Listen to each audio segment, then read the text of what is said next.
Hello, Resurrection. It's October the 1st. This year has flown.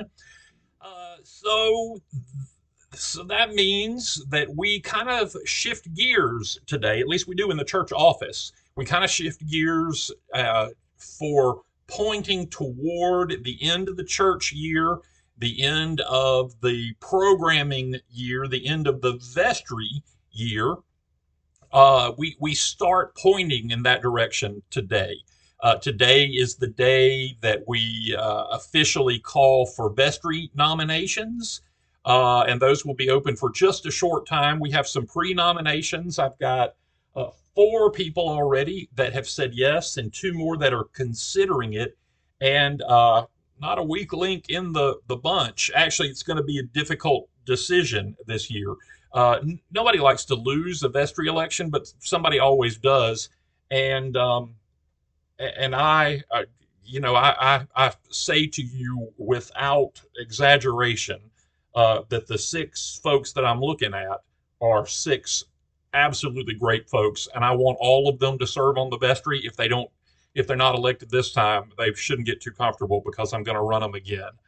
Because we need all of these folks on the vestry. We're revamping the finance committee, and I that kind of tickles me because we actually have finances to commit about uh, now. So our kind of our financial makeover that we have had and are having uh, will culminate with us revamping the finance committee, meeting more frequently on the finance committee, setting up and writing some hard and fast policies because we are no longer a church with a $250,000 budget.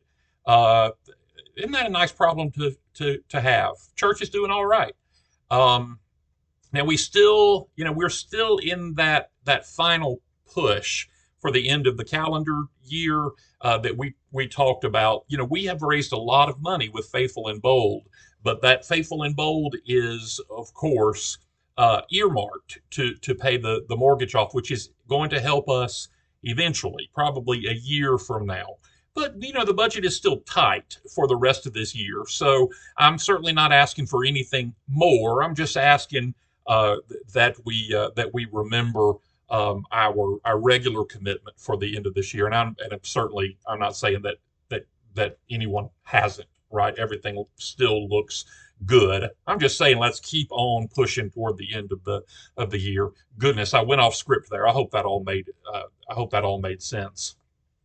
So the other thing that today is on the calendar, October the 1st, is technically the day that our Faithful and Bold campaign ends. Now, of course, we will still take pledges and commitments to Faithful and Bold, but I kind of wanted to give you the drum roll here. I prayed that by the end of September we would have 75% of our target money, and our target was $578,000, 578,602 or something like that.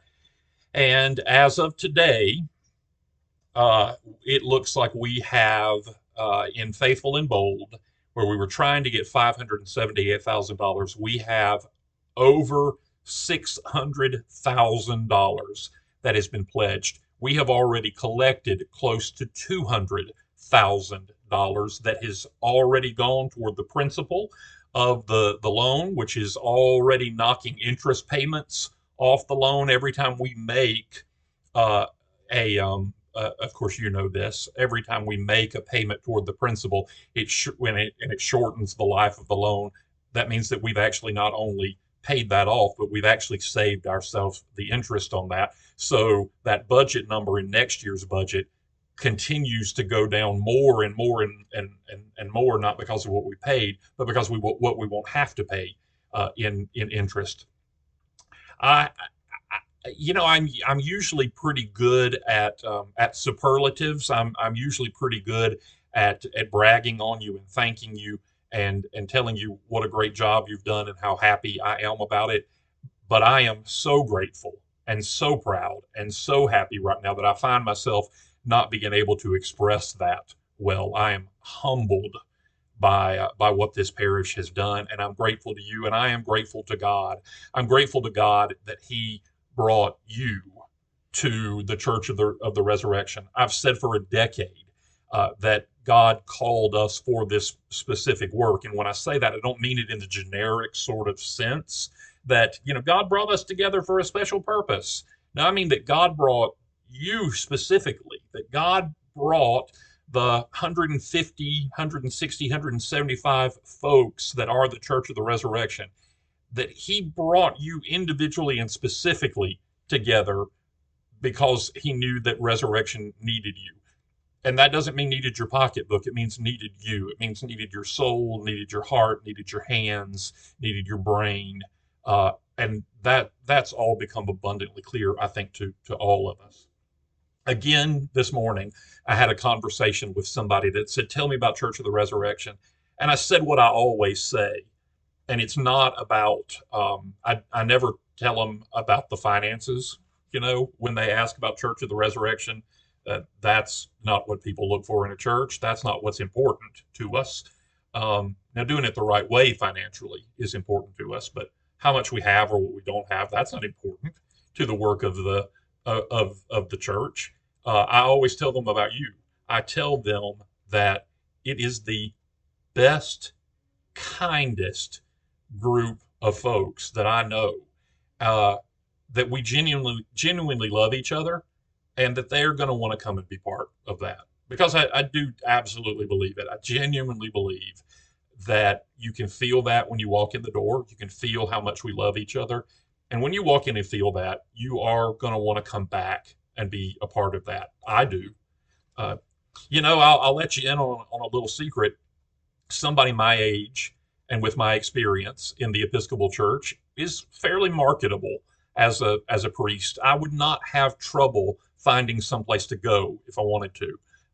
But I've been here a decade, and I don't currently have any plans of looking or going anywhere, because this is where I want to be.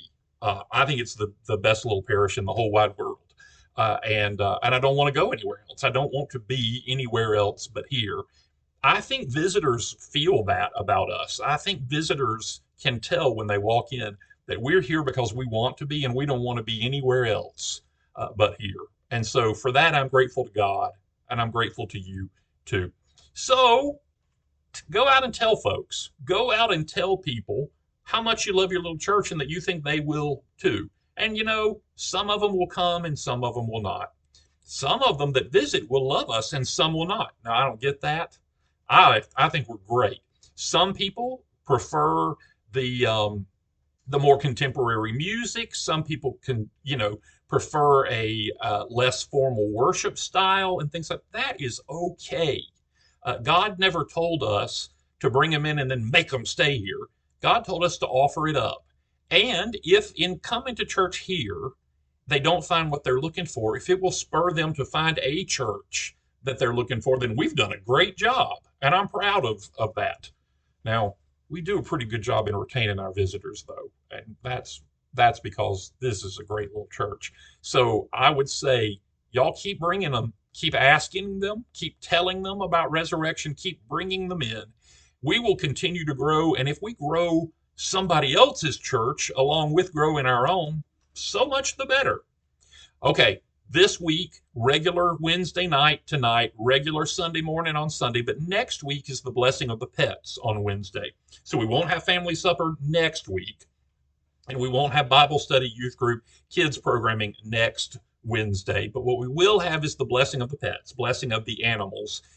That's a wonderful evangelical tool for the Episcopal Church. People like that service. And so if you've got those folks who would love to bring their pets, bring them on, and who knows, they might decide that they want to give us a visit on Sunday mornings. And again, that'd be just fine with us. Okay, I love you. I'll see you tonight. I'll see you Sunday, and I'll see you next Wednesday for the blessing of the pets.